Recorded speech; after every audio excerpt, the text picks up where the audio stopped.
Hello, everybody. Phil here from the Suck At Overlanding Podcast. Welcome back. Today's topic, I'm going to be talking about my first impressions of my new 2023 4Runner.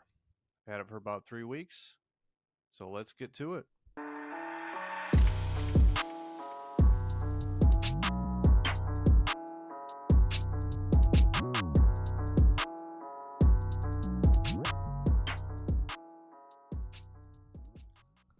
All right, what's going on, everybody?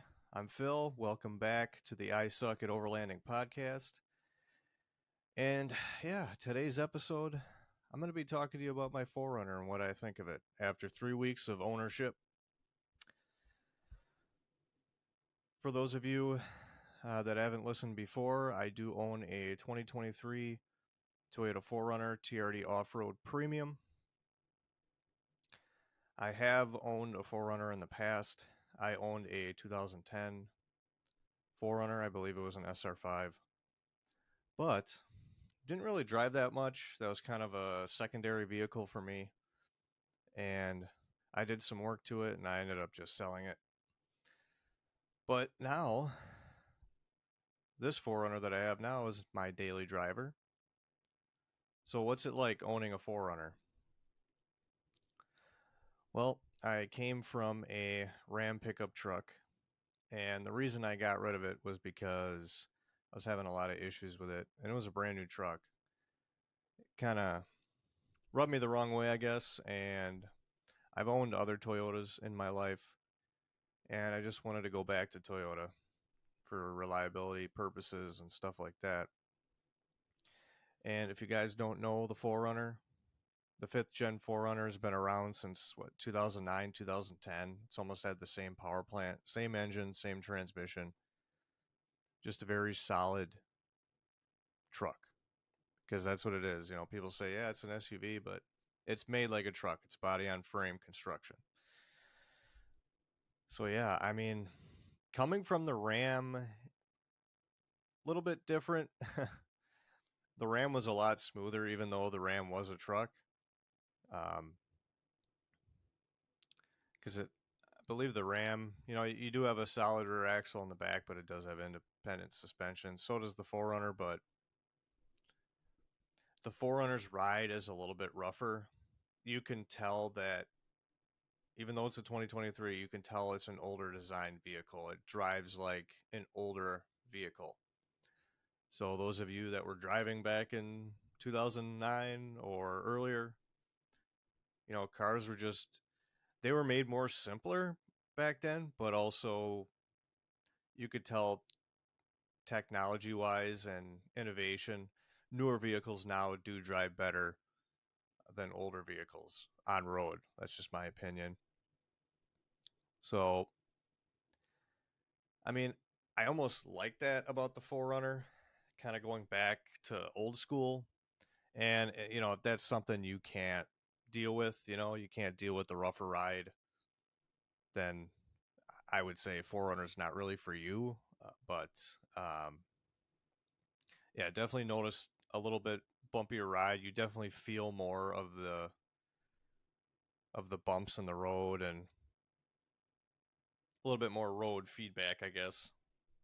Um, I did get new wheels and tires on it. I did notice, and I've read this on forums as well.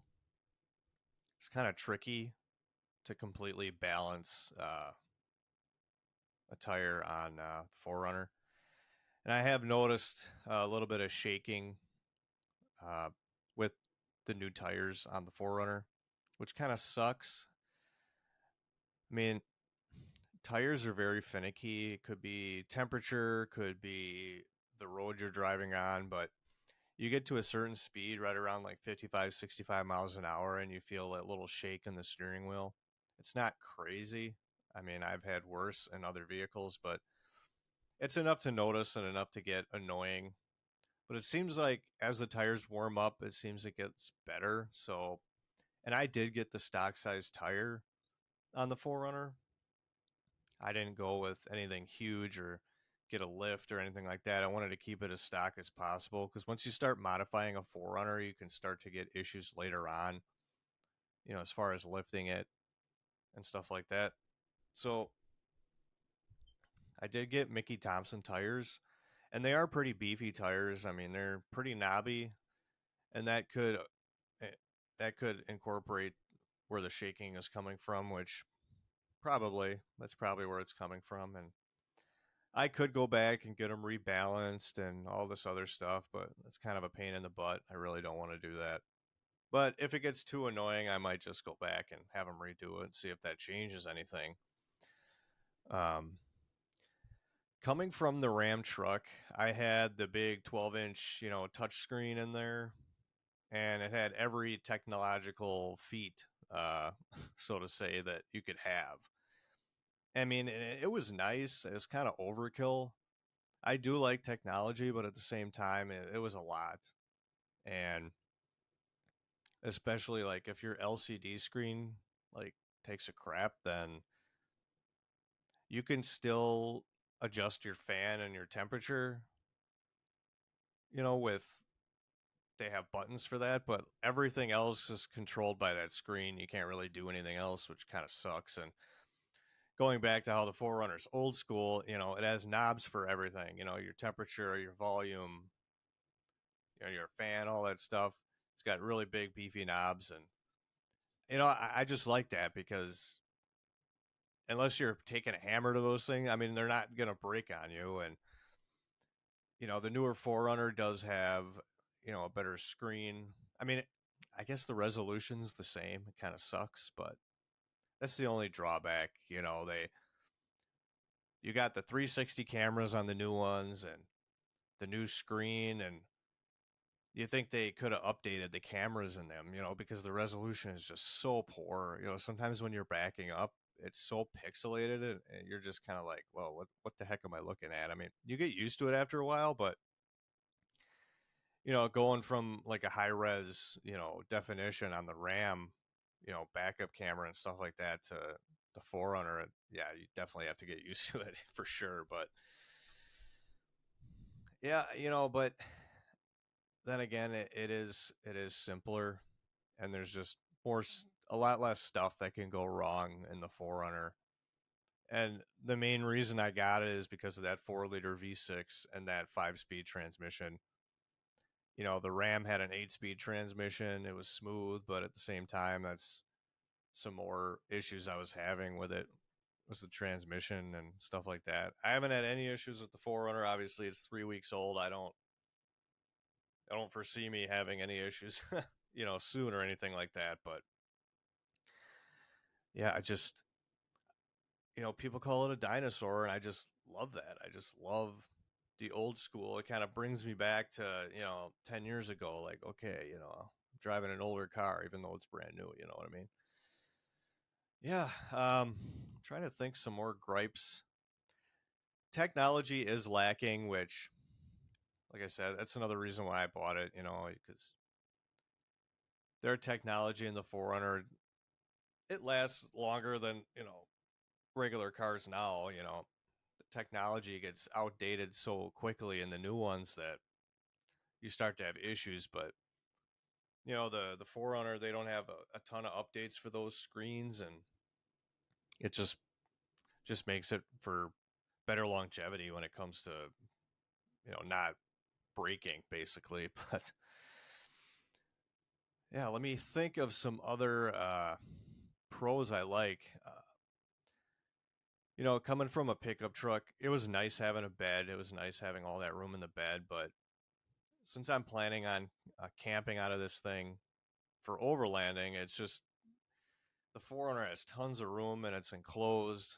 You can just reach back there and grab it, and everything is covered. You don't have to worry about walking back, opening the bed, crawling in the bed, grabbing whatever. You have everything there, which is nice. And the main reason, like I said, was for that I got this was for longevity. I'm planning on running this thing till the wheels fall off.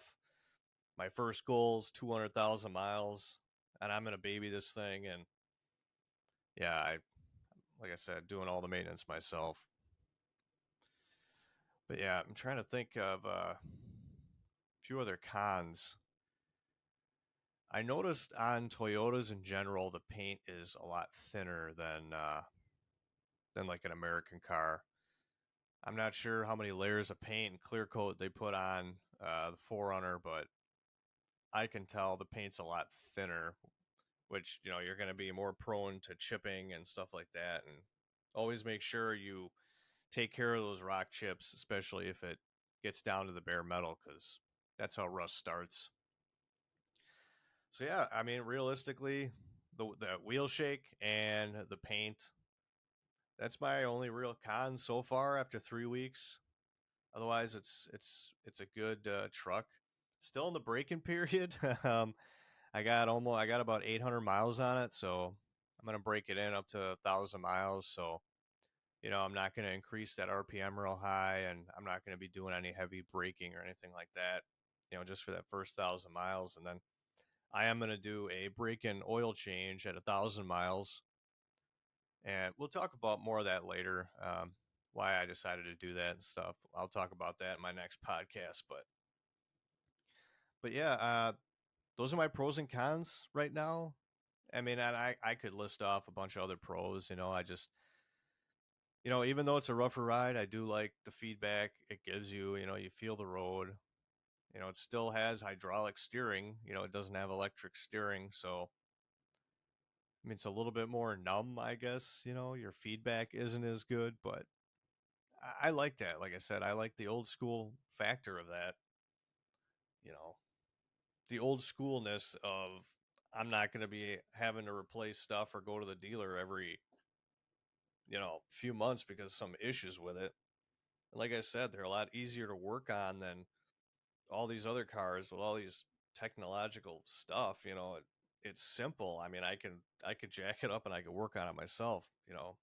I don't have to go to a dealer. Like all these new cars, you almost have to go to the dealer for everything. You can't do anything yourself on these new cars, and it sucks because I love working on my own cars. I always have, and I'm going to continue to do that with this 4Runner because it's so old school and that's what I'm used to. So, yeah. So, yeah, in a nutshell, that is my pros and cons. I mean, that's only 3 weeks of ownership. I'll probably make another one after 6 months and a year. So, bear with me and stay tuned for that. But I appreciate you guys being with me, and you guys be safe and have a great day.